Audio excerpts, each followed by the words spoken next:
фокусы дұрыс емес қазіргі балалар. Концентрация мен фокус дұрыс емес. Баланың жыныстық сауаты туралы бұл тақырыпта жазу қиын болған жоқ па? Айта алмасаңыз, бала ойлайды, ана жерде что-то бір гәп бар, значит мен айтпау керек. бір нәрсе тұр. Подкаст көрсе бізге ұрсатын шығар. Ата-ананың бір ең үлкен функцияларының, міндеттерінің бірі осы. Мысалы жаңағы гаджет қанша уақыт қарау керек? Көбіне ата-аналар не істейді? Ана холерик баладан спокойный бала жасағысы келеді. Педофилге көп ұшырайтын балалар, құрбаны болатын балалар, бұлар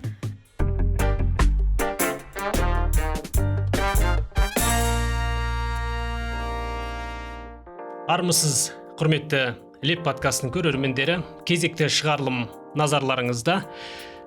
Бүгінгі шығарылым ерекше болмақшы, өйткені балалар әдебиетіне жаңа туынды қосылды, және дәл осы жаңа лепті алып келген осындай керемет кітаптардың авторы және кәсіби балалар психологы Ақгүл Амантайқызы. Қош келдіңіз. Қош келдіңіз. Алдымен құттықтаймыз, осындай керемет туындыларды жарыққа шығарып жатыр екенсіз. Құтты болсын. Рахмет, барша қазаққа құтты болсын деймін. Әңгімемізді бастайық енді. Алғашқы сұрақ, дәл осындай кітаптарды шығаруға не түрткі болды? Мұнда менің білуімше бұл кітаптар авторлық кітаптар, ешқандай жерден аударылмаған, жеке өзіңіз жазғансыз. Бұны жазуға не түрткі болды және қандай кітаптар сериясы? Бұл кітапқа түрткі болған өзімнің екі қызым. Кішкентайынан мен оларды 4-5 айынан бастап кітап сатып алатынмын өзім. Оның ішіне материалдан жасалған кітап бар, матадан жасалған кітаптар бар, түрлі жастарына сәйкес. Бірақ барлығы орыс тілінде, не ағылшын тілінде. Қазақ тілінде мүлдем кітап таппадым. Әлі күнге дейін қазір сол үлкен қызым 8-де, өте кітапты жақсы оқиды, көп оқиды кітапты. Сөйтіп, мен сияқты қазақ аналары көп екеніне көзім жетті. Өзім балалар психологын оқығаннан кейін ата-аналардың күнде бір мәселесін жазады. Ол осы жыныстық сауат бойынша, балаларда қорқыныштар бойынша, самооценкасы бойынша түрлі мәселелер жазады. Енді мен балалар психолог ретінде мен консультация кезінде бір ғана балаға көмектесе аласың сен. Күніне бір 2-3 бала ғана қабылдауға сенің шамаң жетеді да. Ал барша қазақтың баласына көмектесу үшін, қоғамға көмектесу үшін бір ерекше бір жоба дейінші, жоба жасау керек болды. Сонымен ең алғашқы жасағаным бір ойын болатын. Ол өте көп аналарға көмектесті, отбасына кәдімгі берекесі кіріп, әкелермен бірге ойнап, әкелер балаларына көңіл бөліп, өте жақсы нәтижелер көрдім. Одан кейін терапиялық ертегілер, бұл менің алғашқы кітабым, авторлық жазылған. Терапиялық ертегілер негізі шетел әдебиетінде танымал бағыттың бірі. Психологияда психологтар балаға терапия жасаған кезде ойын түрінде қолданады, болмаса ертегі түрінде қолданады.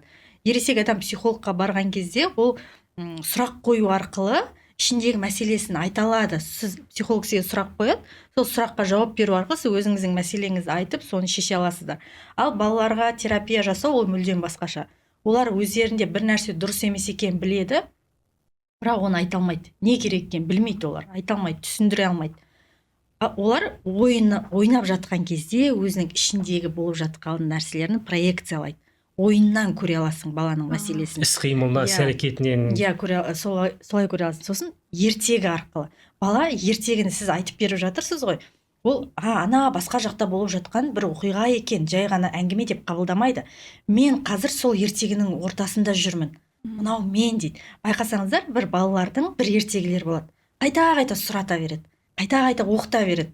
Сіз күніне балаңызға бір мақтағызды, бауырсақты, тағы бір ертегіні оқысаңыз, арасынан біреуін ғана жақсы көреді да, соны қайта сұрай береді. Бала неге? Себебі бала соның ішіндегі бір кейіпкермен өзін ұқсатады. Сөйтеді де бала ертегі арқылы мен мамам мына ертегіде, мен ғой, мен осынша нәрсе жасай аламын, менің қолымнан келеді, тура бұл менің қорқынышымды айтып тұр ғой мынау дейді да, бала өзінің ертегінің ішінде жүрген сияқты сезінеді. Сөйтіп ертегі арқылы балада терапия, қазіргі заман тілмен айтқанда, проработка жүреді.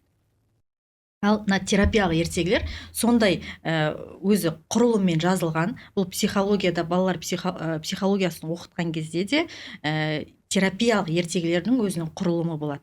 Бірінші, баланың сезімі суреттеледі. Мысалы, өзіне сенімсіз бала болатын болса, ол сабаққа барғысы келмейтін еді, ол өзін төмен санайтын, оның қолынан еш нәрсе келмейді деп ойлайтын деп, бүкіл сезім қатты суреттеледі, өте андай деңгейден жоғарырақ суреттеледі да. Бала, мынау мен айтып жатыр, мынау менің сезімдерім ғой дейді тыңдап жатқан кезде. Сосын бір ертегінің ортасында міндетті түрде бір шиеленіскен бір оқиға болады. Оған сиқырлы таяқша келеді, не болмаса бір дана ата келеді, болмаса бір көгершін ұшып келеді, оның мәселесін шешетін бір нәрсе досы болады немесе. Сөйтіп сол мәселе шешіледі да, соңында ол бала ол проблеманы қалай шешкені айтылады. Сөйтеді да бала, мынау демек мен бұл мәселені мен шеше аламын. Бұл оңай екен ғой, мен ойлағаннан да оңай екен ғой бұл дейді да.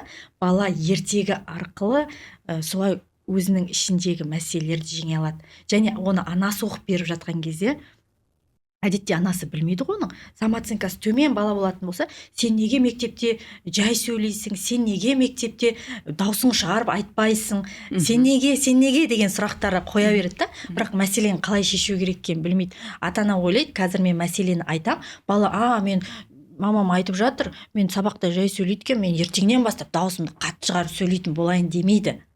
Бала өзі, менде бір нәрсе дұрыс емес, анам маған айтып тұр, демек менде бір нәрсе дұрыс емес, мен бұл мәселені шеше алмай жатырмын деп, одан сайын бала қинала береді. Ал егер ата-анаға осы ертегіні оқып беру барысында не істейді? Ата-ана, бала ойлайды, мамам мен туралы мына ертегіні оқып жатыр, демек ол менің сезімдерімді біліп тұр ғой, мендегі мәселені ол біліп тұр, түсініп тұр, менің жанымды түсініп тұр, менің қорқынышымды түсініп тұр. Демек мен анам маған ең сенімді адам дейді. Ана мен баланың ортасында осындай бір жылы бір қарым-қатынас пайда болады.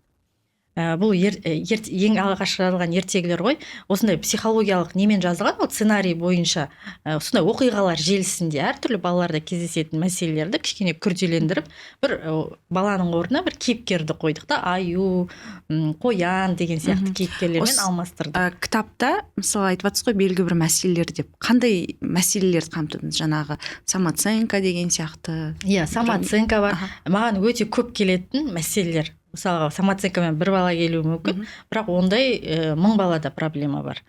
Самооценкасы, түнде қорқатын балалар бар, ата-анасынан бөлек жатқысы келмейтін бар, бауырлар арасында қызғаныш, кішкентай бауырының дүниеге келуін қабылдай алмау, сабаққа барғысы келмеу, балабақшаға болмаса достаса алмайтын балалар бар, ата-анасының ажырасуына байланысты балаларда проблемалар бар, буллинг бойынша телефонды көп көре беру, кітапты оқығысы келмеу деген сияқты. Қазіргі альфа ұрпақтардың ең өзекті деген, ата-анасына шешуге қиын болып жатыр деген мәселелерді барынша оларға көмекші болсын деп осылай жаздық. Және бұл ертегіде аудиосы бар. QR кодпен аудиосын тыңдай алады. Және аудиосы өте ерекше. Бізде қазір кинотеатрда Диснейдің мультфильмдерін дубляждайтын кәсіби актрисаға дубляж жасадық та.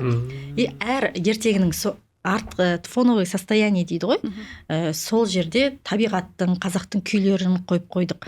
Ата-ана оқығысы келмесе соны тыңдатады. Және бұл баланың қиялын дамытады да. Тек қана дауысын естіп жатқан кезде бала ол нәрсені елестетеді. Мен орманның ішіне кетіп бара жатырмын.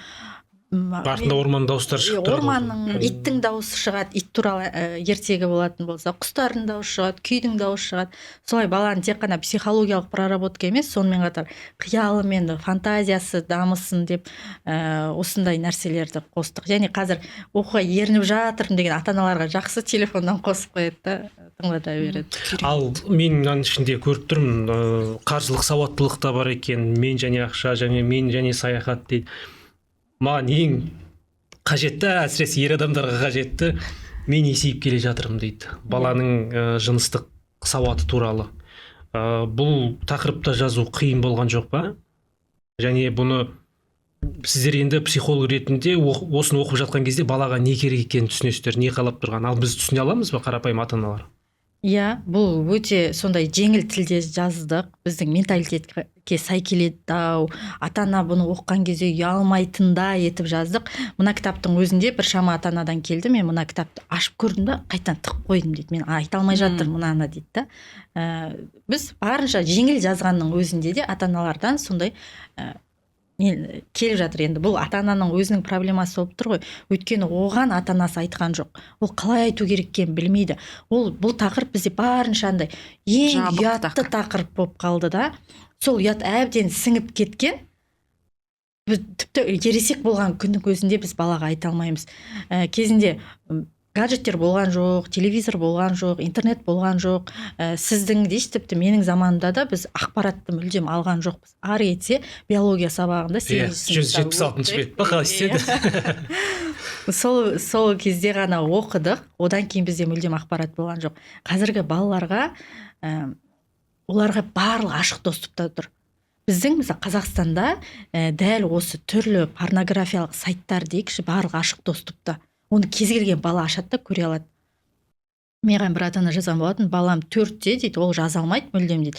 Сөйтіп Google-ға кіріп мынандай купальниктің смайлигін қояды екен, түрлі видеолар, фотолар шығады екен да, жалаңаш қыздың суреттері шығады екен. Соны көреді, мен не істеймін енді, қалай түсіндірем оған дейді да. Көрдіңіз бе, кішкентай баланың өзіне қазір барлығы ашық доступта тұр. Сол үшін бұл кітапқа ата ана қазір нені айта алмай жатыр, нені түсіндіре алмай жатыр. Қазіргі балалар нені білу керек? Қате ақпарат алмас үшін, ғаламтордан қате ақпарат алмас үшін, олар дәлелденген, балаға психологиясына зиян келмейтін, ең бірінші оның қауіпсіздігіне жауап беру үшін барынша жеңіл түрде жазылған осындай кітап қажет болды. Бұл менің қалауымнан емес, көпшіліктің сұранысынан, көпшіліктің проблемасынан шыққан кітап та. Өйткені өзім де қыз өсіріп отырмын, 2 қызым бар. Мен оларға орыс тілінде бұндай кітаптарды мүлдем алып бермедім. Басқа қазақ тілінде жоқ кітаптарды кейбіреуін орысша алып оқимыз, бірақ оларда кішкене біздің менталитетке сәйкес келмейтін тұстары өте көп болды. Тіпті жеңіл тілде мынаны оқу қиын болып жатыр да, ал ана кітаптарды оқу тіптен қиын оларға. Ол туралы айтпайды. Мынаның өзінде үлкен кісілер, ой, бұл керек жоқ, бұндайды не үшін жазасыңдар деген өте көп хейтта естіп жатырмын. Бірақ бір ата ана жазып жіберіпті, қызым 6-да дейді, өткенде бір көрші атамыз келіп бетінен сүйін десе, мен бетімнен сүйуге болмайды, мен денемнен бүйтіп ұстауыңызға болмайды деп айтты дейді да. Уже жеке шекарасын қойып жатыр. Кішкенде 6 жасар қыз, мысалы үлкен кісінің келіп, таныс емес кісінің келіп оны құшақтап бетінен сүйуі. Мен де ұлым кішкентайым 7-де ғой, бір қонаққа баратын болсақ, ол айтады, мен барсам менің бетімнен ешкім сүймесін, сонда мен барам деп айтады. Ал бізде ол баланы көрдім ба, барлық үлкендердің бәрі бетімен сүйеді, әйтеуір солайға. Мен өзім жеке баланың келсе қолынан сүйемін, болмаса мүлде сүймеймін, басқа бөтен баланы. Солай. Сол дұрыс. Менше солай дұрыс сияқты. Әр баланың барып бетін сүйген оған ұнамауы мүмкін да. Ол мысалы біз ол адамды танимыз, қонаққа шақырып отқан, немесе біз барып отқаннан кейін олардың бәрін жақсылаймыз, ол балаларға мүлде бөтен адам болуы мүмкін ғой. Туыс болса да, енді жылына бір рет көргеннен кейін оларға бөтен адам сияқты көрінеді, и оларға кішкене некомфортно басқа адам келіп бетін сүйген. Дұрыс айтасыз. Көп хаттарда келеді, осы біз сияқты ересек әйелдер қалай өздерінің кішкентай кездерінде зорлық көрген, туған әкесінен, ағасынан, көршісінен, ең сорақысы ең жақын адамдарынан шыққан сол нәрсе. Анасына айта алмаған, айтса сенбеген. Негізі бұл нәрсе де қазіргі эмоционалды интеллект дейді ғой. Соның дұрыс емес болмауынан бала басқа адам оған дұрыс емес қарым-қатынас жасап жатқанын білмейді. Осы жерде бір әдіспен бөлістім мына кітапта. Жаман құпия және жақсы құпия деген бар да. Жақсы құпия балаға айтуыңыз керек. Жақсы құпия деген бар. Егер саған келіп біреу, бұл екеуміздің құпиямыз болсын, бұны ешкімге айтпа десе, сенде қуаныш, бақыт сияқты сезім болса, бұл жақсы құпия. Бұны бөліспей қоюыңа болады.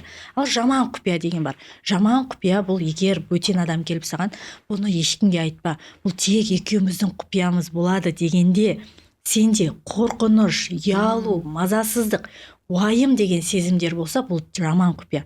Бұны дереу келіп, сен маған, не болмаса әкеңе келіп айтуың керек. Бұл жаман құпия, бұндай құпияны сақтауға болмайды. Осылай балаға ажыратып үйрету керек.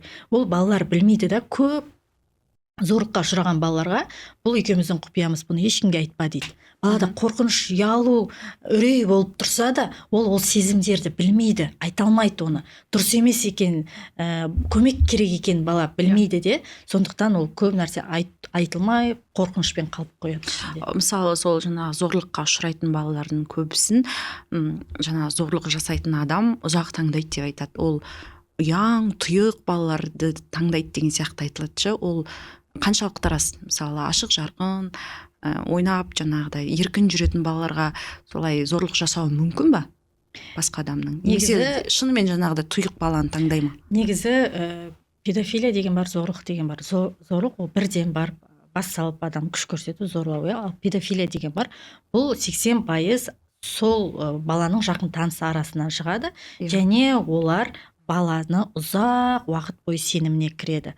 1 жыл, жарты жыл, ары қарай одан да ұзақ болуы мүмкін ол. Енді олар қандай балаларды таңдайды?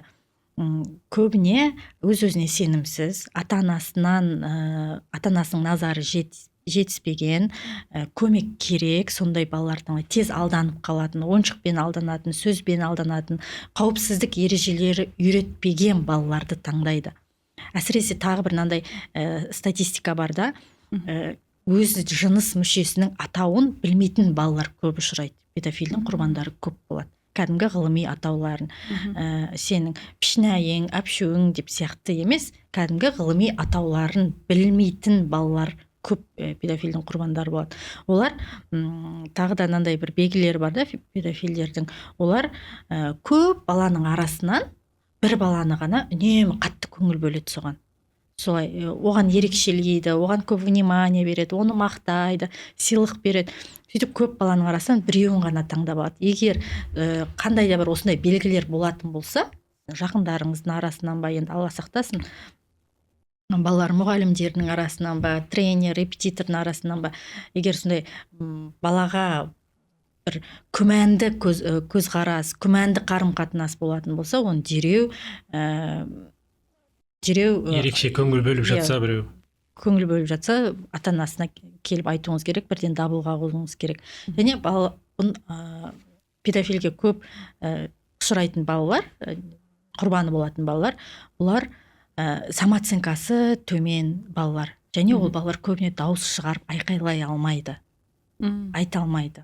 Сондықтан үйде балалармен ойын ойнаған дұрыс та. Қазір мен сен қатты қысып ұстап тұрам, сен барынша айқайлап көрші, қане депші. Сосын мен сен қысып ұстап тұрам, қане сен осыдан босап шығып кетуің керек.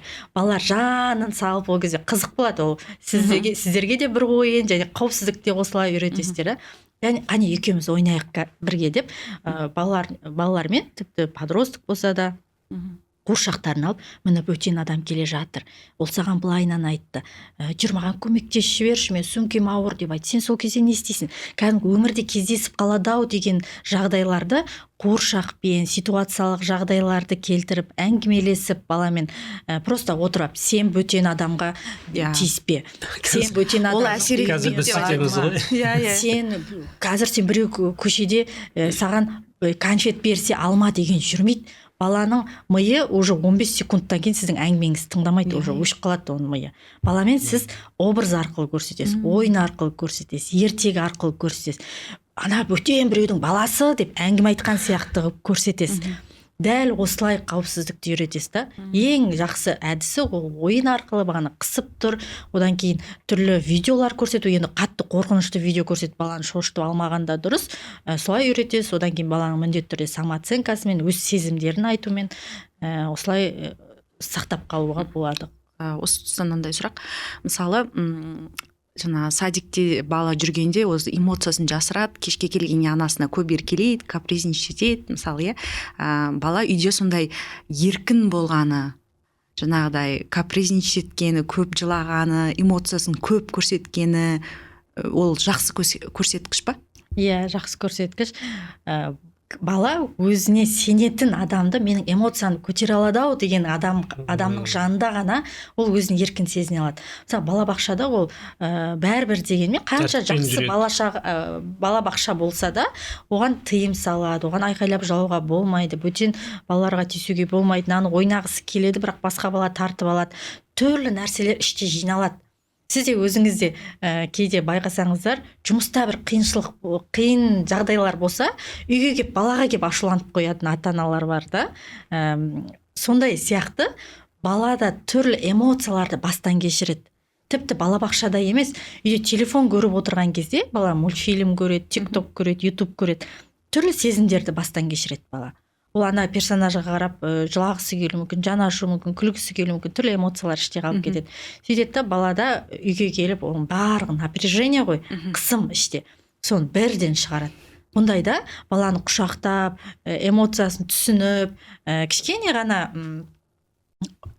балаға қолдау білдіріп жіберсе, ол негізі тез басылатын нәрсе. Көбіне ата-ана бала жылап келді ма, одан сайын өзі де ашуланып кетеді, былай айтқан кезде одан сайын мәселе ушығып кетеді. Сіз ол үйде ересек адамсыз. Баланың қолдаушысы ол жалғыз сіз.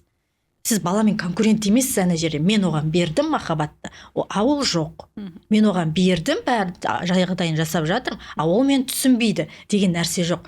Ол жерде сіз ересексіз, сіз балаңыздың былай айтқан кезде наставнигісіз, балаңыздың тәрбиешісіз, баланың өмірінде ең маңызды адам, ішкі тірегін қалыптастыратын ол жалғыз сіз ғана. Сізден басқа оған ешкім жаны да ашымайды, ешкім тәрбие де бермейді, ешкім қолдау да білдірмейді да. Контейнер болу деген әдіс бар да. Бала сізге бір эмоциямен келді ма, жылап келді, ашуланып келді. Ата-анадан басқа эмоциямен шығып кету керек бала. Жылап келді ма, жылап кетпеу керек. Ренжіп келді ма, ренжіп, одан сайын ренжіп кетпеу керек бала. Сізге келді, эмоциясын сіз контейнер болдыңыз, фильтр болдыңыз, басқа эмоциямен шығып кету керек сізден. Ата-ананың бір ең үлкен функцияларының, міндеттерінің бірі осы. Бала, мені қолдайтын адам бар, мені түсінетін адам бар. Ол жер балаңыз әлпештеп, сен анамен ұрсып қалдың ба, сен сол ұрды ма деп ана адамды жамандап, одан кек алып, ондай нәрсені сен самый лучший, сен ең молодецсің деп айтудың қажеті жоқ. Балаға ең маңызды нәрсе, сізге ашуланып келіп тұр ма бала? Сен ашуланып тұрсың ба? Сен сол сабақтағы мұғалімнің айтқанына ашуланған шығарсың, я? Бұл сол жеткілікті. Эмоциясын аузыңызбен айтып беру. Айту керек ол. Балаңыз қандай эмоциямен келді, соны аузыңызбен айтып беріңіз бала. Балада не істейді? Анам менің эмоциямды түсініп тұр. Анам менің сезімімді, бүгінгі болған оқиға маған жаман әсер еткенін түсініп тұр. Болды. Балаға ештеңе керек емес. Тіпті әйел мен күйеудің арасында да сондай ғой. Сіз күйеуіңізге келіп жынданып тұрсаңыз, қойшы, соған да жынданасың ба? Вообще не болды? Сіз түсінбейсің, мен шаршап тұрмын ғой, қалай сен ол мен күні бойы істегенімді құнсыздандырасың дейсіз да. Ал егер сен бүгін тамақ істеп үй жинап шаршадың ғой, десе, мен түсінді ғой, әйтеуір дейсіз, сіз көмегіңіз керек те жоқ та, мысалға мен түсінсе болды. Мысалы мен кейде солай айтамын ғой, сен комментировать етпей ақ қой мен ситуацияны, мен просто саған айтайын деп. Просто қабылда, құнсыздандырма, қабылда, түсін просто, сөзбен ғана, түсіндім. Енді 5 балаға тамақ жасаған оңай емес. Жақсы, балалар психологиясына келейік. Біз уже жігіттер талқылап жатыр. Қазіргі көбіне балалар туралы қазір көп әңгіме айтылады ғой. Қазіргі қазақ балаларында, жалпы қазіргі балаларда қандай негізгі проблемалар бар? Қазіргі балалардың ең үлкен бір проблемасы. Бір үшеуін атайық. Негізі одан көп қой, бірақ дегенмен ең маңызды біреуін айтайық. Соған бәрінің мәселе соның айналасында жүр. Фокусы дұрыс емес қазіргі балалар. Концентрация мен фокус дұрыс емес. Ол қалай болады? Ол мысалға қазіргі балалар өте көп гаджетте отырады. Сабақ оқығысы, ақпарат көп, бірақ талдау жоқ, анализ жасай алмайды, критикалық сыни ойлау жоқ. Эмпатияда аз, қазіргі балаларда жаны ашу деген нәрсе өте аз. Фокусы неден дұрыс емес, қазір балалар гаджетті өте көп көреді ғой, соның кесірінен қазіргі балалардың сабаққа деген үлгерімі де өте нашарлап бара жатыр, мектепке барғысы келмейді. Мысалға Маша Медведь мультфильмін көретін болсаңыздар, ол жерде бір сахнаны 3-5 секундтан артық көрсетпейді. Тез ауысады. Тез ауысады да, бала соған үйреніп қалады. Енді ойлаңыз, кішкентай кезінен бастап сондай түрлі түсті жарқыраған сценалар тез ауысатын музыкамен сондай контент көріп қалған бала 1-ші сыныпқа келіп 40 минут бойы мұғалімнің монотонный әңгімесімен қара ақ түсті кітапты оқыған қызық па? Ол сабаққа барғысы келмейді, оқығысы келмейді, үлгерімі нашарлайды. ата ана мен баланың арасында проблемалар осыдан туындайды, неге сабақ оқығың келмейді деген сияқты нәрселер. Сондықтан гаджет мәселесі, енді қазір гаджет бұл баланы мүлдем айырып тастай алмаймыз, өйткені технология олардың бүкіл өмірі одан сайын әрі қарай келе береді, жаңа технологиялар. Біз ешқашан кері қайтпаймыз, алға жүре береміз. Сондықтан қазіргі балаларға гаджетті дұрыс қолдануды үйрету керек, уақыт арқылы бала уақытпен көруді үйрену керек, және міндетті түрде көрген нәрсесін балаңызбен бірге талқылаңыз. Мен өз қыздарыма былайынан үйретем. Егер сен мультфильм не контент көріп жатқан кезде сенде ол жағымсыз сезімдер тудыратын болса, ол дұрыс емес контент. Сен одан жақсы не үйрене аламын деген кезде бір-екі нәрсесін айтып бере алсаң, сен жақсы нәрсені бұл көруге болады. Егер сен ондай айтып бере алмасаң, саған не жақсы нәрсе үйретіп жатқан, оны көрмей-ақ қойған дұрыс. Егер осы ережеге бағынсаңдар, сендерге телефон көрулеріңе болады деген сияқты сыни ойлауын дамыту керек, және міндетті түрде кинотеатрға барамыз, балалармен мультфильмге, міндетті түрде балаға сұрақ қою керек та. Сен, мысалы, Симбаны орында болған кезде сен не істейтін едің осы жағдайда, қандай әрекет ететін едің? Бұл қалай ойлайсың? Бұл жағдайда талқылау керек қой. Бұл жағдайда анасына неге олай айтты сен? Деп міндетті түрде көрген нәрсесін талқылауға, бір сабақ алуға үйрету керек балаларға. Бұл уже бала келесі мультфильмді бір басқаша көзқараспен қарауға көмектеседі. Мен үлкен қызым сөйтеді, бірден шығады да, саған қай жері ұнады ана мультфильмнің? Сол жер ұнады ма? Сен не істейтін едің? Маған қояды да қазір ол сұрақтарды өзі. Сен білмеймін деп, сен дұрыс көрмегенсің ғой оны деп мен өзімді кінәлаймын. Сол сияқты қазір балалардың ең үлкен проблемасы сол фокус, TikTok контент. Негізі TikTok контентті балаға егер шамаңыз жетсе, мүлдем көрсетпеген дұрыс. TikTok, YouTube'да шортс видеолар түрлі. Қазір 1-2 жасар баланы өзіне дейін бүйтіп көрмейді да ол видеоны соңына дейін. Тез ауыстырып жібере береді. Соған барынша шектеу қойған дұрыс. Енді ойындар болады, түрлі пайдалы ойындар өте көп, тіл үйрететін, логикаға қатысты ойындар көп.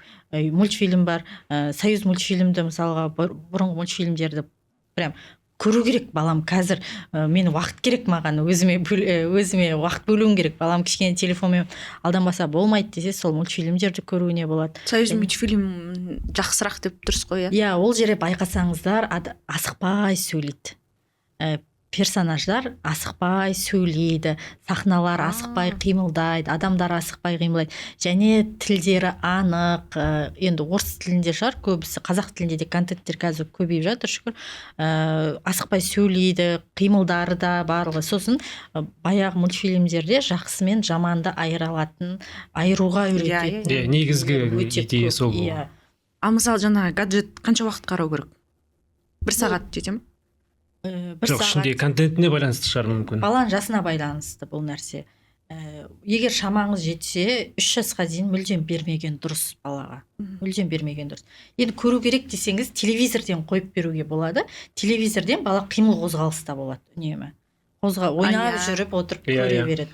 Ал телефонда ол уақыт тез өтіп кетеді де, бала қозғалмайды. Кірпік жұмылмайды екен ғой. Кірпік бүйтіп қарап отқанда көздің осы бір телефон қарап отыра береді екен 1 сағат. Оказывается, көзін жұмылу керек екен. Бізде ондай проблема болады, себебі білеміз. Үлкен баламыз көз жасаурайтын болды какой-то момент. Сосын дәрігерге апарғанбыз. Ары қарайды, бері қарайды, айтады, телефон көп көресіңдер ме дейді. Ол телефон көп қарағаннан жаңағы көз бір-біріне кірпіктер жыпылықтап жұмылмайды екен да, қарап отыра береді екен 1 сағат. Сол 1 сағаттан анау көздегі суы ма, ылғал несі кеуіп кетеді екен. Сол үшін жаңағы сіз айтып жатқандай телевизор көрсе, ол дұрысырақ дейді. Жаңағы бала кішкене қарайды, қимылдайды деген сияқты. Алыстан көреді. Басқа нәрсеге уақыты, көңілін басқа нәрсеге аудара алады. Солай енді көру керек десеңіздер, теледидар көрген дұрыс. Одан кейін 3 жастан кейін күніне 30-40 минуттың арасы жеткілікті. 7 жасқа дейін шамамен 30-40 минут уақыт жетеді балаға. Егер ата-ана өзі нақты ереже үйде енгізе алса, ол жақсы. Көп ата-аналар былай айтады да, телефон көре береді, енді не істеймін, ол тыңдамайды, бермесем жылайды деген нәрсе бар. Бұл жерде бүкіл жауапкершілікті балаға беріп қоя салу деген нәрсе тұр да. ата анаға телефон беріп қоя салған оңай да. Балаға телефон бермесең, сен оған уақыт өткізуге тура келеді баламен. Өзің телефон тастау керексің. Өзің тастау бірге керексің. ойнау керексің. Бірге ойнау керексің. Өйткені мысалы 5-6 жасар бала дейікші, ол енді өмірге келгеніне 5-6 жыл болды, ол осы уақытын не істеу керек екенін білмейді ол. Немен айналысам, менің сүйіктісім қандай ойыншықтар ойнаймын, мен бос уақытымды қалай ұйымдастырам, ол білмейді да. Оған үнемі көмек керек, ата-анасы көмектесу керек оған, не істеу керек екенін үйрету керек. Ары қарай дамыту керек. Ата-ана білмеймін, телефон бермей, басқа нәрсе ойнамайды дейді да. Ол қалай ойнайды, ол ойынды білмейді ғой, ол телефон көріп үйреніп қалған. Ол қалай ойнау керек екенін де білмеуі мүмкін. Дұрыс айтасыз. Балаға ата-анасы келе ойнайық десе, бір жаққа барайық, бір нәрсе жасайық десе, ешқашан олар қарсы болмайды. Иә. Балалар дайын. Ата-анасы көңіл бөлсе, не істейік десе де дайын сияқты. Дайын. Бала ата-анасының вниманиясына үнемі зәру. Олмен келісімге келуге дайын, айтқанын жасауға дайын. Егер ата-ана дұрыс айта алса оған. Тыңдамайтын бала жоқ, тыңдата алмайтын ата-ана бар деген сөз бар да. Кез келген бала тыңдайды. Ата-анасына сен деп сөйлейтіндер бар. Сол жаңағы достық қарым қатынастамыз деген сияқты. Мен подружкам ол деген сияқты. Менше де сен деп айтқан менің жеке пікірім, енді білмеймін ғой, дұрыс емес сияқты. Ата-анаға бәрібір де сіз деп айтқан дұрысырақ деп ойлаймын. Сіз қалай ойлайсыз?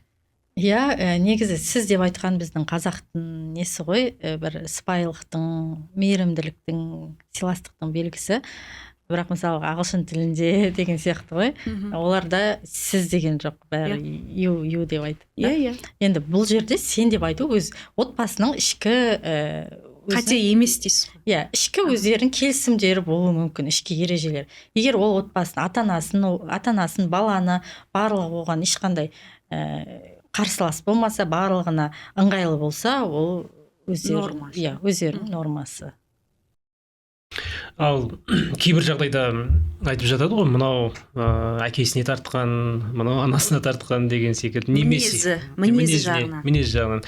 Немесе кейбір ата-аналар анасы бір баланы бөліп алады, мынау менің өзім жекеменшік балам деп, әкесі бір баланы өзі бөліп алады, мынау менің балам деген секілді. Бұл қаншалықты дұрыс? Негізі баланы бөліп алған дұрыс емес. Өйткені бала мысалы маған жақын деп жатады ғой. Сіздің балаңыз деген ол мамасының вниманиясы керек болуы мүмкін да. Ол ойлап қалады, мен әкемнің ғана жекеменшігімін, мамам болды, маған мамам мен папам сияқты жақсы көрмейді деп ойлап қалуы мүмкін да. Балада анандай нәрсе жоқ, ойнап айтып жатыр екен ғой деген ойлай алмайды бала. Ол ше қалай бар солай қабылдайды да. Ол сен менің баламсың десе, болды, мен папамдікі, мамам мен көп көңіл бөлмейді деп үнемі анасын аңсап жүруі мүмкін ол бала. Сондықтан балаға айтып, ойын деп, ойын сияқты, ол жай айта салдық қой деген нәрсе балаға жүрмейді да. Сондықтан сен біздің общий баламыз деп айтқан дұрыс. Мен қыздарымда. Ал жаңағы мінез жағынан келетін болсақ, анасына тартқан, әсіресе жаңағыдай мінез ұнамаса үлкендер қайын жұрт жағы шешесіне тартқан деген сияқты әңгіме. Иә, ондай бар. Негізі бір үйде 5 бала болса, 5 түрлі мінез болады, иә. Бір әкеден, бір шешеден туды олар, қарап тұрсам, бір тамақты жеп жатыр, бір тәрбиені көріп жатыр. Бірақ әртүрлі. Олай. Біз мынандай да, бізді жаратқан кезде адамда темперамент деген нәрсе болады. Сосын мінез құлық деген болады. Темперамент бұл іште жатырда бітетін психиканың ерекшелігі. Мінез құлық бұл уақыт өте келе адамның уақыт өте келе қалыптасатын қасиеттері адамның. Темперамент туа бітті болса, ол мінез құлық уақыт өте келе пайда болады. Енді 5 балаңыздың 5-еуінің түрі 5 түрлі, иә. Қатты ұқсаса да бір ерекшеліктер бар. Бірақ сіз айтпайсыз, неге сен 5-еуің 5 түрлі түрлерің деп айтпайсыз да, мысалы ше. Сендер мен тудым. Сен қалай сендер ондайсыңдар деп айтпайсыз сіз. Сіз білесіз, ол Құдай сөйтіп жаратты 5-еуін 5 түрлі. Олардың 5-еуінің түрі бірдей болуы мүмкін емес. Дәл солай темперамент те психиканың ерекшелігі. Біздің түріміздің ерекшелігі сияқты, психикамыздың да ерекшелігі бұл темперамент. Ол сіздің бала жатырға біткен кезде анасының көңіл күйі, денсаулығы, жеген тамағы, әкесінің де көңіл күйі, балаға қарым қатынастарыңыз барлығына байланысты осылай темперамент қалыптасады. Сіз көп ата ана не істейді? Мысалы бір бала болады, темперамент холерик деген балалар болады, олар сондай қызуғанды, бірден ашуланып кетеді, сондай бір орында отырмайтын, олар туылғаннан білінеді ондай балалар. Көгеріп жылайтын балалар болады. Қырсық кішкентай кезінен, оңайшылықпен көне қоймайтын. Ал кейбір олар тыныш, спокойный болады, олар сезімтал болады. Ол балалар мысалы меланхолик балалар. Көбіне ата аналар не істейді? Ана холерик баладан спокойный бала жасағысы келеді да, ал спокойный баладан жанып тұрған бала жасағысы келеді. Бірақ әркімнің өзінің бір Құдай берген қасиеті, таланты, қабілеттері болады. Мынандай бір мысал мен жақсы түсінеді ата аналар. Мысалы сіздің үйіңізде алма ағашы бар, көршіңіздің үйінде жүзім ағашы бар. Сіз не істейсіз? Ана айтпайсыз оған алма ағашына, көршінің жүзімін қараш, прям көлеңкесін беріп әдем болып тұр деп айтпайсыз, сіз сіз білесіз, ана алма ол ешқашан жүзім болмайды. Сіз не істейсіз? Оны баптап, өсіріп, әдемілеп, одан компот аласыз, варенье аласыз, сок жасайсыз, қысқа дайындап қоясыз, сөйтіп барлық жақсы нәрсесін соның ары қарай өсіріп, жемісін көресіз. Дәл солай холерик баланы да басқа балаларға ұқсатпай, сен анау сияқты болмайсың ба? Неге сен ондай болмадың? Сенің анау сияқты спокойный емессің деп айтпайсыз. Сіз холерик балаңызда бар қабілеттердің барлығын соны баптап, әдемілеп, мінез құлқына коррекция жасап, холерик балалардан кім шығады? Олардан мықты спортсмендер шығады.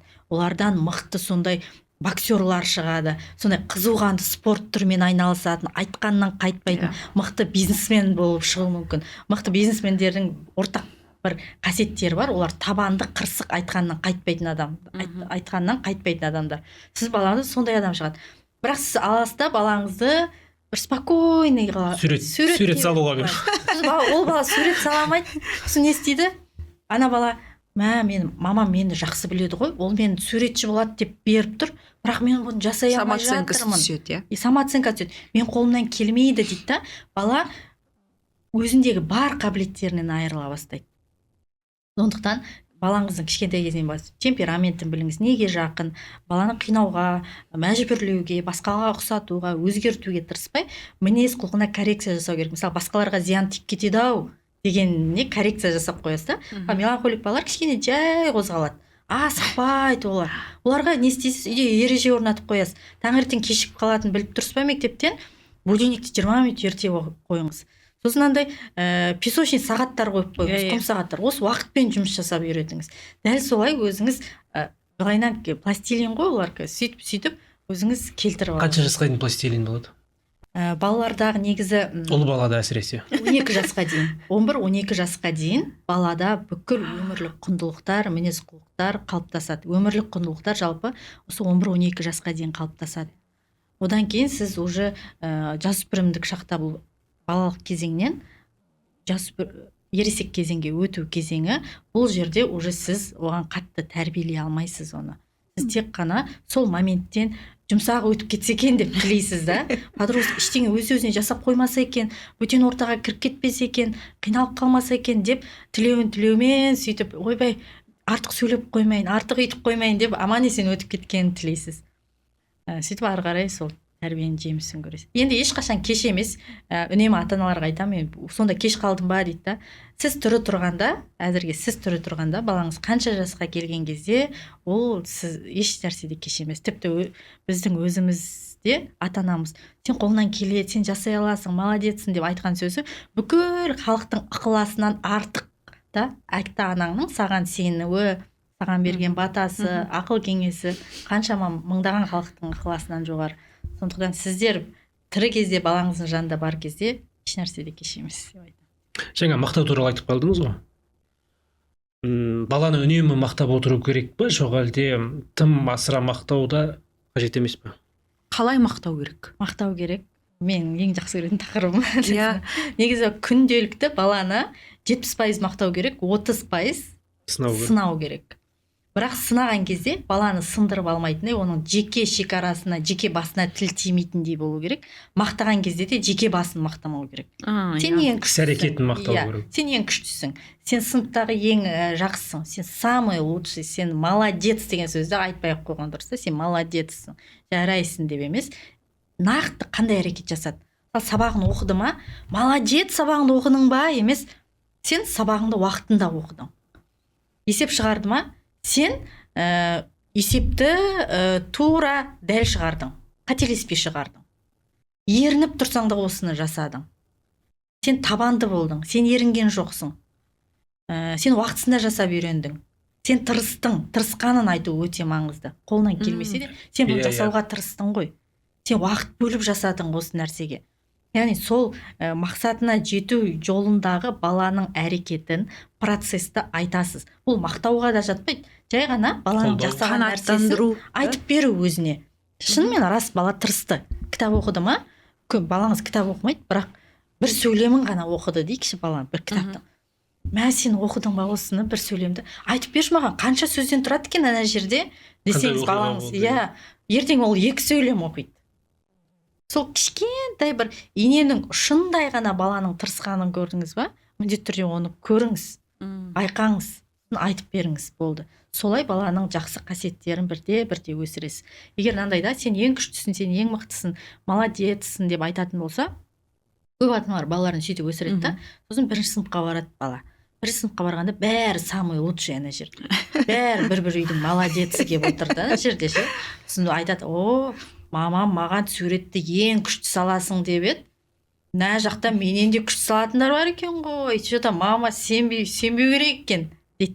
Рас, мысалға сіз ең күшті саласың, сен суретті күшті саласың дейді, бәрі одан да жақсы салатын адамдар өмірде бар. Сіздің балаңыз сізге ғана күшті. Иә. Сондықтан балада нені нақты жасады, соны айтасыз. Қазір бастауыш сыныптарда депрессия өте көп. Балалар депрессияға түседі бастауыш сыныпқа келген кезде. Өткен үйінде королева, сондай не болып қалды ол үйінде ханы үйінің. Келді да ана жер бәрі бір үйдің принцессасы мен ана жерде принцтары келеді да болды. Ана жақта балам ешкім болмай қалады. Сондықтан қазір тем более ата-аналар солай өсіреді ғой балаларын. Сен ең күштісің, сен ең мықтысың деп өсіреді да. Сондықтан баланы басқалардың алдында самооценкасы түспейтіндей, ол еңбекқорлығын, өзінің сондай талаптанып жатқанын, алған бетінен қайтпайтын, мақсатына жете алу сияқты қасиеттерін ғана өсіру керек. Көп ата-ана байқамайды соны, айтпайды. Иә, мен де байқадым. Кейде ұлыма спортпен айналысады ғой. Кейде ұлыма қателескен кезде, қандай да бір қателік жіберсе спортта, мен айтамын: "Сен қателескеннен қорықпа" дедім. Керісінше мен сенімен сол әрекет жасағаның үшін, бір рет жасап көргенің үшін мақтанамын мен сенімен деп. Сондай дүниелер айтсам, кәдімгідей өз-өзіне келіп қалады. Бірақ оған дейін жаңа көңіл күй болмай қалады, бір іс-әрекет істеген кезде ойындағыдай шықпай қалғаннан кейін жаңағы мен айтқан сөздерді, жаңағы сен тырыстың, істеп көрдің, бірақ қателесу керек. Істеп көргенің үшін, тырысқаның үшін қуанып тұрмын десем, кәдімгідей марқайып қалады. Иә, керемет, осылай айту керек та.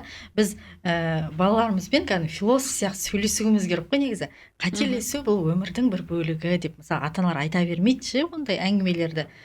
Абай атаның сөзін жаттап алыңыздар, мақал мәтел, солай балаға түсіндіріп берсеңіздер, бала өте жақсы қабылдайды ол нәрселерді.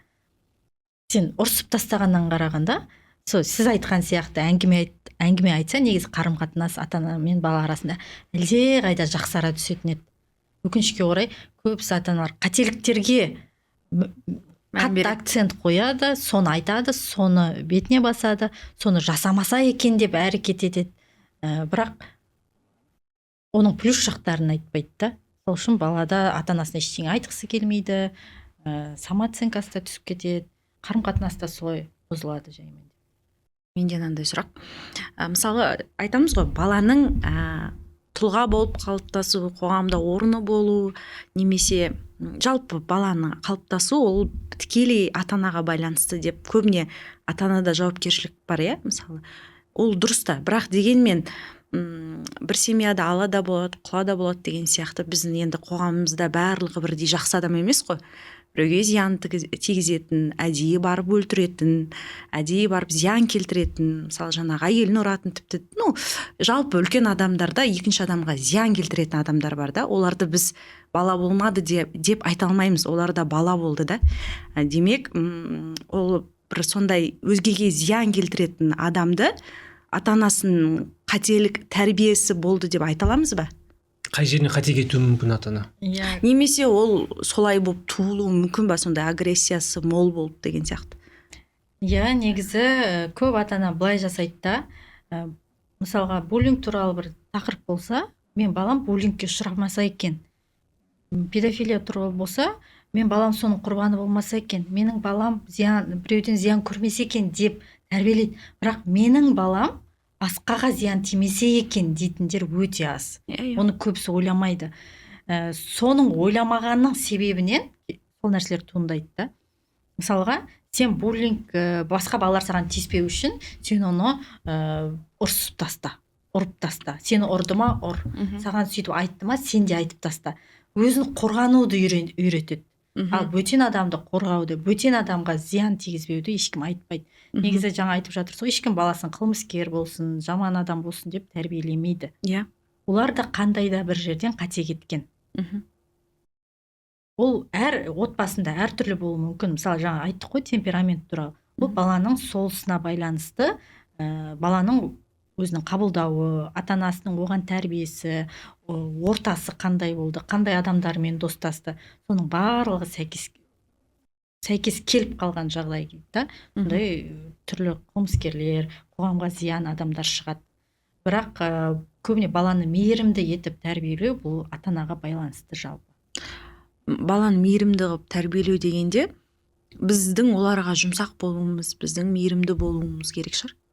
Иә. Солай тәрбие берілетін шығар. Мысалы, сен мейірімді бол, сен мысықты өлтіріп қойма деген сияқты емес. Сен оны көбірек жақсы көрген сайын, ол мейірімді болатын шығар. Солай шығар. Көбірек жақсы көрген сайын. Үнемі қазіргі балалар барлығын біледі ғой, түрлі оқиғаларды айтып, үнемі айтып отыру керек балаға. Бөтен адамға мысалға зиян тигізуге болмайды. Түрлі бір жаңалық естіп қалдыңызда, мысалы жақында қызымның сыныбында оқиға болды, бір балаға буллинг көрсеткен барлық сыныптастары. Сөйтіп сол қызымен әңгімелестік. Сен не істедің десе, мен қасына бардым, ештеңе қылмайды, сені ренжіме деп сөйтіп айттым дейді. Иә. Үйде мен үнемі ол туралы әңгімелесеміз. Просто әңгімелеспейміз. Мысалға, ол просто әңгімені қабылдамайды да. Бір мультфильм көреміз, мысалға, буллинг туралы. Мультфильм көреміз да, мен сұрайын просто. Неге бұлай жасауға болады? Қалай ойлайсың? Саған жазса қалай болатын еді? Сен қалай ойлайсың деген сұрақты балаға үнемі қою керек. Неге біреуді ұруға болмайды? Қалай ойлайсың? Неге біреуге жаман сөз айтуға болмайды? Сен қалай ойлайсың? Қалай ойлайсың? Бала ойланған кезде, ол сіздің айтқаныңыз басқа да, бала өзінің ішінен шыққан кезде шешім ішінен шыққан кезде ол басқаша болады. Көбіне ата-анамен бала әңгімелеспейді да осындай мәселелерде. Баланың ойын сұрамайды. Просто айтумен, талап қоюмен ғана шектеліп жатады. Анаға тиіспе, мынаға тиіспе. Сен қалай ойлайсың? Ана екі бала ұрсып қалған кезде біреусі боқтап жіберді. Ол неге боқтады? Қалай ойлайсың? Сен не істейтін оның орнында болған кезде? Үнемі сұрақ қоя беру керек та, бала ішінен шығады ол нәрсе. Мен біреуге зиян тигізбеуім керек деген нәрсені баланың өзі шешім қабылдайтындай етіп, ата-ана жағдай жасау керек соған. Сосын жаңа қамқорлық, мейірімділік деп жатырмыз ғой. Оны образ арқылы көрсетесіз да, балаға қамқор болу бөлек. Мысалға, үйде сіз екеуіңіз балаларыңызға көрсетесіздер да. Әйеліңіз тамақ жасап берді ма? Бүгін қандай дәм тамақ жасағансың? Сен бізге қамқор болдың ғой. Бұл сенің қамқорлығың, баланың көзінше. Бұл сенің қамқорлығың, анаңның уақыт бөліп тамақ жасағаны, ол бізге деген мейірімділігі деп көрсетесіз да. Бала, біреуге тамақ жасап беру, бұл қамқорлық екен ғой. Дейді, қамқорлық деген сөзді бала қамқорлық дегеннің ережесін жаттап алуы мүмкін да, бірақ ол нақты не әрекет ол? Нақты не нәрсе? Мейірімді бол деп айтамыз балаға. Мейірімді бол не ол? Не істеу керек мейірімді болу үшін? Просто барып құшақтап сүю керек па? Или бір әрекет етіп жасау керек па? Солай сіз әр мейірімді боласыз ба, әйеліңізге аузыңызбен айтасыз балаңыздың көзінше. Сіз қамқорлық танытасыз ба? Вот қамқорлығың үшін рахмет. Міне, мына әрекетің сенің қамқорлық. Айтмаған, қамқорлық жасадың маған. Ауызбен айту керек та, мейірімділік. Ұрсып қалған ба екеуі отырып жерде. Садақа берген кезде де балаңыз жаныңызда болсын да. Бір қызым, мен жағдайды ұмытпайды. көшеде бір бомж кісі отыр екен, сосын қызым болды қасында. Сосын барып донер алып берді. Сосын әлі айтады да, сен сол жерге үй жоқ адам ғой, сол кезде бердік қой дейді да. Сен қанша мейірімді бол деп 100 айтқаннан сенің бір әрекетің, ол қазір, оның қызым ол кезде 5-те болған, қазір 8-де, 3 жыл өтіп кетті, ол әлі есінде да, сол нәрсе әлі айтады. Даже біреу көрсе, ол сол нәрсені жасағысы келіп тұрады. Сталкинг, харассмент дегендер бар ғой қазір, Алла сақтасын, соның кесірінен қаншама зиян нәрселер жасалып жатыр. Бұл сенің артыңнан біреу үнемі қалмаса, саған қайта-қайта сообщение жазып, сені бір нәрсе істеуге мәжбүрлесе, сені аңдитын болса, бұл сталкинг. Бұл болмайды. Көрдің бе, ана жақта фильмнен көріп қалуы мүмкін, мультфильмдерде қазір дұрыс емес қарым-қатынастарды өте көп көрсетеді. Бұл сталкинг, бұл дұрыс емес. Сен үнемі көмек сұрауың керек бұл нәрседен. Образды көрдіңіз ба? Ол тәрбие деген бұл отырғыз қойып балаға әңгіме айту емес та. Үнемі күнде айтасыз. Тамақ ішіп отырды ма? Бір ситуация болды ма? Соны сразу айта саласыз. Иә. Аяқ киім кигізіп жатып, үйдің кір болып қалды ма, полдың едені, оны қалай жуу керек, сол жерде балаға көрсетесіз да, мына жер шаң болып қалыпты ғой, келгенде жинайық. Көрсе, бала көріп тұр ма, айтасыз. Мағжан Жұмабаевтың жақсы сөзі бар да, балаға білім үйретудің жақсы әдісі ол оны әсерлендіру дейді. Бала бір нәрсеге әсерленіп тұрады ғой, бір сұрақ қойып тұрады, бір нәрсе, сіз екеуіңіздің жақсы қарым-қатынасыңызды көрген кезде ол әсерленеді, ойнап жатқан кезде әсерленеді, фильм көріп жатқан кезде әсерленеді. Эмоциясы ғой. Иә, қыдырып жүрген кезде әсерленеді. Сол уақытта соған ситуацияға байланысты бір не үйреткіңіз келіп жүр балаға, соны айтып жібересіз. Болды, бала өмір бойы сол нәрсе есінде. Подарка алып беріп жатқан кезде бірдеңе айтып жүру. Подарка алып беріп жатсыз ба, мысалға? Қуанып тұрады. Біз күні-түн папаң екеуміз жұмыс жасадық. Шаршап, кейде сендерге көңіл бөле алмай кеттік. Бірақ біз осы үшін сендерге жұмыс жасап жүрміз. Көрдіңдер ма, көп еңбек етсеңдер, сендер де біз сияқты бізге де сыйлық жасай аласыңдар. Өздеріңе де ала аласыңдар. Ерінбеу керек. Таңертең ерте тұрдық, көрдіңдер ма? Сендер таңертең тұрғыларың келмейді. Біз бірақ жұмыс істеу үшін біз таңертең ерте тұрамыз. Өйстіп, сыйлық беріп тұрсыз ба? Ол ақша қайдан келді, қалай келді? Соны айтып жібересіз. Тамақ ішіп отқан кезде ол қалай келді? Соны айтып жібересіз. Деген сияқты ғой, моментті жіберіп алмауыңыз керек қой. Жақсы. Біздің өзімізге де біраз жаңалық болып жатыр кейбір нәрселерді. Қазір енді интернетте біраз бала тәрбиесіне қатысты көп ақпараттар шығып жатыр ғой. Бірақ андай бәрібір де білгенімізден білмейтініміз көп қой. Бәрібір де сіздің айтқандарыңыздан көп нәрсе түйіп жатырық. Шынымен де өзіміздің тәрбиеге қатысты. Кейде дұрыс істемеуіміз мүмкін. Енді бәрі адам идеальный емес қой. Мен де өзім қанша бала психологиясын оқысам да, мен де өте көп қателік жіберемін. Мен де дұрыс істемеймін, шаршаймын, ұрсып жіберемін кейде. Пенделікке салып жібереміз. Бастысы сен өзің қателігіңді біл, келесі жолы оны қайталама, балаңмен сөйлес. Ең маңызды деген ережелерді ұстану керек та. Балаға ауыр болатындай нәрсені жасамасаң болды. Баланы ұру, соғу, оның өзіне деген сенімділігін түсіретін нәрсені айту, басқалармен салыстыру деген нәрселер өте қиын. Ал арасында баланы қаталдық таныту, қаталдық дегенден ұрып-ұрсу емес, талап қою, бұл маңызды нәрсе. Жыныстық сауатқа келейік. Ер баланы қанша жастан бастап жыныстық сауат туралы айту керек, және ол туралы ер баламен кім сөйлесу керек, және қыз бала кім сөйлесу керек, және қанша жастан бастап сөйлесу керек? Негізі әңгімені қалай бастаймыз жалпы біз балаларымызбен? Негізі жыныстық бізде енді ұлымыз бар ғой, уже қазір 11-де. Енді оны подкаст көрсе бізге ұрсатын шығар. Жалпы балаларға, мысалы, мен айтамын, сен сөйлесу керексің ол баламен деп айтамын. Ол дұрыс па? Мен мысалы, мен сөйлесе беру керекпін ба? Әкесі сөйлескен дұрыс. Жыныстық тәрбие жалпы туылғаннан басталады. Туылғаннан емес, жатырда жатқан сәтте басталады жыныстық тәрбие. Анасы баланың жынысын қабылдай алды ма, ол кімді күтті, ұлды күтті ма, қызды күтті ма, сол сәттен басталады. Одан кейін туылғаннан кейін, енді маңызды ережелерді айтайын. Бала өзінің жыныстық мүшелерінің атауын білу керек. 2 жастан бастап үйретсеңіз болады. Нақты ғылыми қалай аталады ол? Қыздікі қалай, ұлдікі қалай? енді ары қарай ішкі мүшесіне өтіп кету кішкене жасөспірімдік кезде айтасыздар, бірақ жалпы бала негізгі орган ретінде адамның иә. дене мүшесі ретінде таныстыру керек. Иә. Қалай айтамын, оны ұят қой дейді да. Мысалға балаңыз мен қалай тамақ ішемін деген кезде, сіз қалай тамақ ішеді, оны қалай қорытасыз, қалай әжетханаға барасыз, спокойно айтып береді ата-ана. Ол да дәл солай адамның бір мүшесі, ағзасы. Ол да жұмыс жасап тұр. Дәл солай айтып бересіз. Негіз бала қызығып тұрады ғой. Қызығып тұрған кезде, егер сіз ұялып, қорқып айта алмасаңыз, бала ойлайды, ана жерде что-то бір гәп бар, значит мен айтпау бір нәрсе тұр. Іздеу керек бұны. Өзім іздеуім керек бұны, қызық ақпарат сияқты. Мамам бәрін айтатын еді, что-то осыны айтпады дейді да. Балада әрі қарай қызық туындай береді. Ал егер сізден сұрап тұрады ғой, сол кезде бір рет қанағаттандырып жауап берсеңіз, болды, бала ол нәрсені қозғамайды жалпы. Ол кәдімгі норма сияқты айтып беруіңіз керек. Өзің қай жастан айту керек. Жалпы бала қай кезде сұрап бастайды. Мен қалай пайда болдым деп бала шамамен 4-5 жасында сұрай бастайды. 4-5 жасында, 4-5 жасында сұраған кезде сіз қалай пайда болғаны бір общий айтып бересіз. Мен мама папа үйленді, бір-бірін жақсы көріп, қатты құшақтаған кезде сен пайда болдың. Соған қанағаттанады 4-5 жасар бала. Ал егер жоқ, сен қалай құшақтасқаннан деп ары қарай сұраса, уже айтасыз ары қарай. Иә.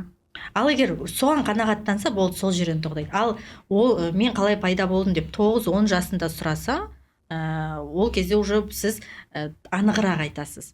Мысалға әкенің жасушасы мен ананың жасушасы бір-біріне қосылады. Сол дүниеге бала келеді. Ол ананың жатырында өседі деп айтасыз. Ол жасөспірім болған кезде сіз оны анығырақ, одан да анығырақ айтсаңыз болады. Баланың жасына сәйкес айтасыз. Негізі 8 жасқа дейін бала жалпы жыныстық қатынас деген не дегенді білу керек. Жалпы ақпарат болу керек. Неге 8 жасқа дейін? Себебі бала мектепке барады, ол жерде түрлі балалармен кездеседі. Интернеті бар балалар бар, үйінде дұрыс ақпарат алмаған балалар бар, түрлі порнография көрген балалар бар, ондай білімі жоқ балалар бар. Түрлі балалармен кездескен кезде ол қате ақпарат алып қалу несі өте жоғары. Қате ақпарат алып қалу мүмкін. Сондықтан сіз мектепке барғанға дейін жалпы балада білу керек деген базалық ақпараттарды бергеніңіз дұрыс. Жыныстық қатынас деген енді бәрін қалай істейді айтып бермейсіз. Сіз осындай болады. Бұл ер мен әйелдің арасында тек қана үйленгеннен кейін ғана, некеден кейін ғана рұқсат деп айту керек. Егер саған ертең достарың арасында сондай видео көрейік деп саған көрсетуі мүмкін, түрлі сайттар бар. Бұл нәрсені негізі басқалармен көруге болмайды. Бұл өте сондай нәзік құпия тақырып. Егер бір нәрсе сұрағың болса, білгің келсе, қызықты болса, менен кеп сұра. Мен саған ақпарат беремін, үнемі маған сенім артсаң, сұрасаң болады, мен саған жауап беремін. Мен сенің барынша қауіпсіздігің мен үшін маңызды. Дұрыс ақпарат алғаның маңызды. Мен сенің болашағың алаңдаймын деп әңгімені бастап 8 жастан айтасыз. Негізі әкесі ұлға айтқаны дұрыс, анасына қыз айтқаны дұрыс. Қызына анасы айтқан. Иә, жыныстық мүшенің атауын әкесі айтқан дұрыс. Шомылдырып жат. Келмей саған айтып түсіндірейін деп емес, баланы киіндіріп жатасыз, шомылдырып жатасыз, кішкентай баланы көтенін жуып жатасыз. Дәл сол кезде айтасыз. Міне, бұл сенің көтенің, мына жақта сені ұл балдары пенис деп айтуға болады, аталық без деп айтуға болады. Міне, сол деп жуындырып жатқан айтасыз. Осыны іш киім ережесі деген бар. Сол жуындырып жатқан кезде, киіндіріп жатқан кезде, бұл сенің іш киіммен жабылатын аймағың. Бұны ешкім көрмеу керек. Тек мен жуындырып жатқан кезде ғана сен көре аласың. Ал дәрігерге барған кезде көрсетуіңе болады, мен жаныңда болған кезде ғана. Басқа ешкім келіп көрсетші десе, болмаса тексерейінші десе, бұл болмайды. Деп іш киім ережесі осы. Оны жаңағыдай айтқандағыдай моменттерде түсіндіресіз. Киіндіріп жатқан кезде, шомылдырып жатқан кезде айтасыздар. Осылай жыныстық тәрбие, жыныстық сауат, өзін қорғау, жеке шекара деген нәрсе осылай кезең-кезеңмен жаймен қалыптасады балада. Бізде жаңа сүндеттен отырғызып болғаннан кейін жасалатын нәрселер демек дұрыс емес. Көрсетші, мен ақша беремін деп шығады. Ол уже ескірді деген сөз. Көрсетпей бере бер деп үйретіп қою. Примерно білесің деп па? Біздің қазақ қоғамында енді бір баламен шектелетіндер аз ғой. Мысалы 2-3 бала, 5 бала, одан да көп болуы мүмкін. ол бәріміз байқаймыз, ол бар нәрсе жаңағы кішілерге үлкенді жауапты қылып қою. Жаңағы өзіңіз де видеоларын көрген шығарсыз, жаңағы үлкен қыз жылап жатады мамасына, болды басқа тумашы, мен шаршадым деген сияқты. Соны қалай реттеу керек? Қай кезде олар бізге көмектесе алады анасына, қай кезде оның жауапкершілігін артпау керек оларға? Негізі көмектесуіне болады, көмек сұрауға болады, бірақ жауапкершілік болмау керек. Кішкентай бала бауыры үшін жауапкершілік алмау керек. Сен кішкене қарай тұр, мен душқа түсіп алайын деген сияқты моменттерде кейде болады да, бала, сен маған көмектесе аласың ба? Өтініш, маған көмектесші, мен жалғыз өзім істей алмай жатырмын деген сияқты. Сіз оған өтініш сияқты уақытша ғана қарай тұршы, көмегің керек болып тұр деп сұрау керек. Жауапкершілік қылып талап етпей баладан. Егер талап етіп жауапкершілік болатын болса, кішкентай балаға бұл өте ауыр жауапкершілік. Тіпті ересек адамның өзіне бір балаға қарау оңай емес, жауапкершілік алу. Балаңыз ауырып қалса өзіңіз қатты кінәлайсыз ғой, иә? Ал кішкентай балаға 10 жасар, 15 жасар дейікші, тіпті 15 жасар балаға кішкентай бауырына жауапкершілік алу өте қиын. Бұл ересек өмірде балаға кәдімгідей шаршауға, тез есейгісі келеді, ол мүмкін болашақта бала сүйгісі келмеуі мүмкін. Ондай бала бауырмал болып кетеді деп те айта алмаймыз да. Бірақ енді жағдайларға қатысты, бірақ дегенмен де сен маған көмектесе аласың ба, кішкене уақытқа қарай тұршы деп көмек сұрағанның ешқандай әбестігі жоқ. Егер ол үлкен балаңыз сондай махаббатпен жақсы көріп, өзі көмектесе алса. Негізі үлкен балалар көмектесуге дайын да ата-анасы оған дұрыс сұрай алса, дұрыс талап қоя алса, екеуінің арасында бір келісім болса, және бұл балаға бір күштеу болмаса, күштеу, жауапкершілік, ауыртпалық болмаса, ол үйде сондай өзара келісім жасап, балаға да күш түспейтіндей, оған да жауапкершілік болмайтындай, сізге де қиын болмайтындай бір келісім жасауға болады. Мүлдем қарамасын ол деген нәрсе жоқ. Просто жауапкершілік мүлдем болмау керек. Сіздің балаңызға, кішкентай балаңызға бір нәрсе болып қалса, құлап қалса, ауырып қалса, бір жерін соғып алса, аузына бір нәрсе салып қойса, ол үлкен балаңыз кінәлап, ол жауапкершілік алмау керек. Жақсы, рахмет көп. Сізбен біраз уақыт әңгімелесуге болады деді, бірақ енді уақыт жағы шектеулі болып тұр. Уақытыңызды бөліп біздің леп подкасттың спикері болғаныңыз үшін алғыс айтамыз. Алдағы уақытта шығармашылық табыс тілейміз. Өте керемет кітаптар. Бұдан да көп тақырыптар қаузалсын. Келгеніңізге көп рахмет. Рахмет. Шын мәнінде қазақ тілінде балалар әдебиетіне қосып жатқан еңбегіңіз жемісті болсын. Балаларымыз сауатты болсын. Ата-аналарымыздың да берер тәрбиесі мол болсын. Сізге көп рахмет. Балаларыңыз аман есен болсын.